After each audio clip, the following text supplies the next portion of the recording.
Tak ahoj. Jak jsem se představil, jsem Bratecký a budu povídat o situaci v amazonském deštném pralese. Proč vlastně amazonský deštný prales, proč nás má zajímat? Já na tomhle případu chci ukázat, jak v dnešním propojeném globalizovaném světě nákupní rozhodování, spotřební rozhodování člověka v nějaké zemi ovlivňuje vlastně místo úplně třeba na jiném kousku planety.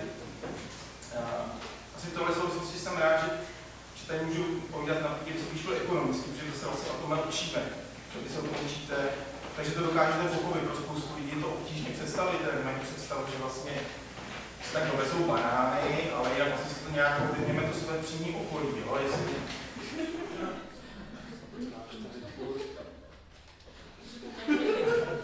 No vidíte to, no. Ale si tam na čipy. Jaký Marek tu šidli, když to tam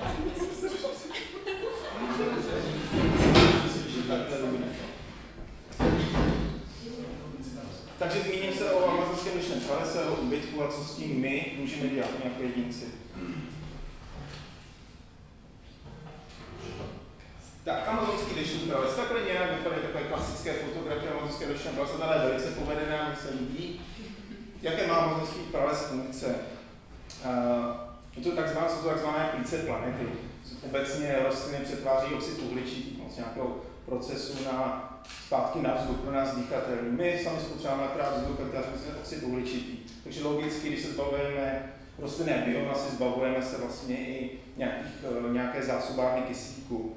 Ale amazonský deštný prales má i další funkci globálního klimatu, plní funkci koloběhu vody, to znamená, jak se paře voda, kde zase padá například lokální místě, on způsobuje, že se tam právě, že tam se padají srážky. A samozřejmě má funkci omezování výkyvu teplotní, to je obrovský rezervoár teplotní. My si to třeba tady dokážeme představit i u nás, třeba léto je horko. Když jsme někde v přírodě, tak ty výkyvy nejsou tak velké, protože ta příroda absorbuje. Něco, když jste tady v našem betonovém pekle, v Praze, tak tam je strašný vedro, že prostě tady jako není nic, co by to nějak vyrovnávalo. No a samozřejmě je to taky důležité pro živočichy, když jim to vykácíme, nemají kde bydlet a jsou z toho smutní a čas jim třeba vykácíme ten malý biotop, kde je zrovna bydlí a už třeba zemřou, takže vlastně kvůli kácení dnešního pralesa přicházíme spoustu biologických, které ani nejsou prozkoumány. Ještě tady pro zajímavost srovnání plochy dnešních pralesů v Americe, v jihovýchodní Asii a Africe. Všechno to jsou středě kolem rovníkového pásmu níž. Tak, úbytek amazonského pralese, jak asi víte, tak on nějak ubývá. On vlastně ubýval historicky od té doby, co řekněme od 19. století, tak nějakým výraznějším tempu. Ovšem od roku 1970 se to tempo úbytku zrychlilo, také se začaly sledovat statistiky. Abych tady řekl nějaká čísla, od roku 1970 do roku 2014 bylo něco kolem 760 000 km čtverečních pralesa. To je velké číslo, ale my se vlastně nějak, já si třeba pod ním nic nepředstavím, ale to těžko představitelné číslo, třeba když se řekne 500 miliard dolarů, nepředstavím. Tak pro názornost je to například více než 2x rozloha Německa, nebo například takových skoro 10x rozloha České republiky. Průměrně je to průměrný úbytek za tu dobu je něco přes 17 200 km čtverečních, to je asi 35x rozloha hlavního města Prahy. Jaká je hlavní příčina úbytku amazonského deštného pralesa? Ano, je to tohle. Nebo chcete-li, může to být také tohle. Ano, je to živočišná výroba, konkrétně pastviny pro dobytek. Podle studie Světové banky z roku 2004 91% amazonského deštného pralesa končí jako pastviny pro zvířata, pastviny pro hovězí dobytek, což je historická tradice.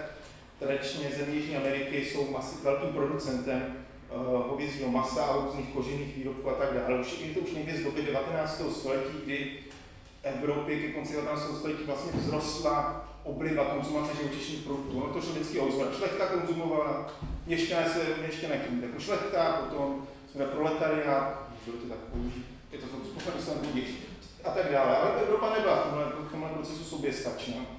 Takže se hodně vyváželo i díky tomu stát Jižní Ameriky. Brazílie hodně zbohatla, vytvořila se vlastně taková šlechta. Tady vidím tady pro názornost, ukážu vlastně produkci počtu kusů hovězího dobytka. Jak vidíte, tak třeba konec 80. let ještě něco přes 10 milionů, ale už jak se dostáváme přes rok 2000, tak už to narůstá do nějakých 50-60 milionů.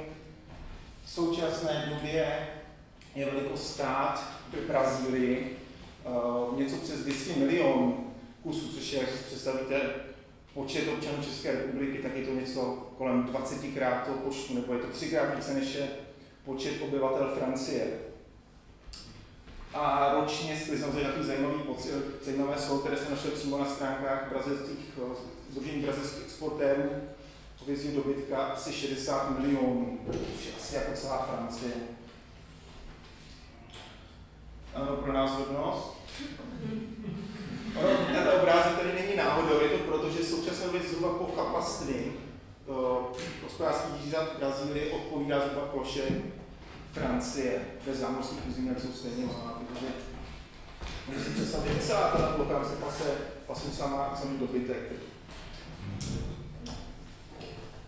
Tady, jestli se třeba vyzná, to je jenom jako pro ilustraci, tady je nárůst hustoty hovězího dobytka mezi roky 1996 a 2006, jsou to statistiky Greenpeace.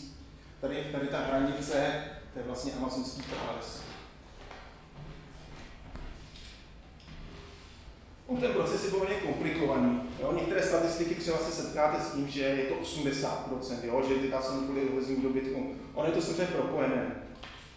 Například velice často je to tak, že nejdřív se vykácí vzácné dřeviny, pak se třeba chvíli pěstují nějaké plodiny, ta půda se vyčerá, že to nedohnojí, nebo nechají odpočinout, a pak se z toho stávají pastviny. Ještě abych doplnil souvislosti Brazílie. Ten prales vlastně vysloveně nikomu nepatří. Jo? Není to jako u nás, když půjdete do státního lesa, začnete si tam něco dělat, taková svěžina. V Brazílii platí, že pokud zemědělství rolník vykácí asi maximálně 150 metrů čtverečních pralesa a chová tam dobytek přes rok, že mu to patří.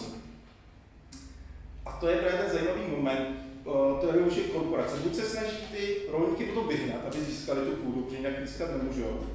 A nebo používají, bych to řekl, takové něco jako bílé koně, jako bylo u nás. To znamená prostě falešné jedince, kteří jakože tam něco chovají, vlastně si zamyslí nějaké ty firmy, korporace. A proč se o tom problému vlastně nemluví? Proč, jako by si říkáte, tak tady stojí nějak, říká něco, kdyby to bylo tak důležitý, tak se o tom psal, někde informoval. Jo? Pokud nemáte někde přátelích na Facebooku z nějakého aktivistu, který to neustále sdílí, tak asi o tom moc nevíte. Přitom třeba o palmovém oleji nedávno, o tom vypalování se mluvilo velice hodně. A přitom vlastně ta plocha, která je vykázána kvůli palmovému oleji, je jenom 5krát menší než kvůli ploše pro chov dobytka v Jižní Americe. Ale já si myslím, že za to může hlavní dva body. Je to kognitivní disonance. Ti novináři velice často jedí hovězí. A člověk si nechce připustit, že to, co dělá, nějak ovlivňuje druhou stranu světa. Nebo občas ano, občas jsou skutečně jako profesionálové, kteří informují o něčem, když se s tím nestotožňují a snaží se objektivně. A pak je to samozřejmě propojení, když si to nepředstavuji, si říkají, tak já mám tady nějaké, já nevím, z lokálních zdrojů, vlastně neovlivňuje to nějak druhý konec světa, ale samozřejmě víme, že ta nabídka a poptávka je poměrně flexibilní. Jo? Vy tady máme mobilní telefony právě všichni z jihovýchodní Asie, z východní Asie, jo? Tady fotoaparáty, cokoliv, tady se prostě materiál na stole se může dovízt, třeba z Itálie nebo z USA, když to tak bývá. Já bych asi samozřejmě ještě dodal, že obecně informování o nějakém vlivu živočišné výroby, ať už na zdraví nebo na životní prostředí, je samozřejmě také ovlivňováno inzerenty. Prostě ne, že tam někdo zakázal, ale prostě ten prostor je alokován, někde je inzerce, pak se k tomu dá PR článek, nebo ten doplňkový bonus, tak Babiš, že jo, ten má velký impérium, tak když už inzeruje, tak mu přece nebudeme psát něco proti němu. Ono samozřejmě lidem v Jižní Americe to není jedno. Spousta spousta těch aktivistů bojuje proti jak kácení pralesa, proti útlaku místních obyvatel, to je původních indiánů, proti vyhánění malorolníků. Tady na obrázku vidíme sestru Dorothy Stank, což je americká řádová sestra, která zhruba po dobu 30 let se silně angažovala v aktivismu v Brazílii, zejména v obraně malorolníků proti korporacím. Nicméně, a její příklad ukazuje, jak je to nebezpečné, protože byla zavražděna najetým 6 ranami zblízka. Tento vrah byl sice nakonec chycen, ale v podstatě jako spousta jiných nakonec ještě nebyl odsouzen. Za posledních 20 let tam bylo zavražděno 1100 aktivistů, to je zhruba jeden týdně. A to počítáme, jak vysloveně aktivisty v našem slova smyslu, tak místní lidi, kteří se prostě jenom brání ten svůj kousek půdy, aby je nikdo nevyhnal, aby prostě nikdo nevyhrožoval. Ty výručky jsou skutečně razantní, jsou výručky zabití, znásilněním, únosu rodiny. Ono se to podvolí. Tu moc těch kartelů, těch skutečně nebo té místní šlechty, dobytkářské spojené představit na tom, že oni jsou schopni najít nějakého atentátníka, tady třeba zavraždí katolickou řádovou sestru, jo? A to přitom ve vysoce katolické zemi. Jo? To není nic snadného. Co s tím můžeme dělat? Já se u tohoto tématu nezdržím dlouho, to nemusíte bát, to bude říkat Marek Zomzel, ale nicméně obecně snažit si uvědomovat svět kolem sebe, nějaké důsledky. Neříct si, tak teďka mi bylo 20, 25, to, co jsem si doposovat naučil, tomu všechno stačí, už nechci nic mě nezajímá v zásadě. Občas kliknu na Facebooku na like a tím to jako končí. Uvědomovat si spojenost mezi naším nákupním rozhodováním a tím, co se děje ve světě. Já sám za sebe bych řekl, asi se snažit třeba jíst rostlinnou, průmyslově nespracovanou stravu, třeba omezovat i používání olejů, kdo se týká třeba i toho palmového oleje a tak dále. Tím nejenom prospějete svému zdraví, ale můžete právě přispět pozitivně na planetu. A taky se naučíte asi mnohem líp vařit, což byl můj případ. Já jsem se stal veganem, tak moje vaření bylo toastový chleba a na to plátkový sýr, koření, pepř, sůl. Možná bylo ještě něco, nějaký směsi jsem tam měl, nějaký burger, jsem nepoužíval, protože já jsem co v tom. Takže díky tomu, co se naučil vařit.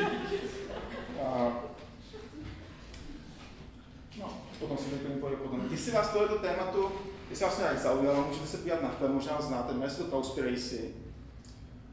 Kdybyste potřebovali, dejte vědět, já vám řeknu, kde je to možné se podívat. Já sám jsem ho viděl 3krát, teda poprvé kvůli informacím, ale kvůli dalším motiv, protože má velice krásnou audiovizuální složku. Že skutečně je to ten aktivistický film, kde máte jenom mluvící hlavy, ale jsou tam krásné barvy, je ten zvuk výborně zpracovaný, pokud se třeba máte o video nebo fotografii, tak myslím, že budete nadšení. Our global rainforests are essentially the planet's lungs. They breathe in CO2 and exhale oxygen. An acre of rainforest is cleared every second, and the leading cause is to graze animals and grow their feed crops. That is essentially an entire football field cleared every single second. And it is estimated that every day, close to 100 plant, animal, and insect species are lost due to rainforest destruction.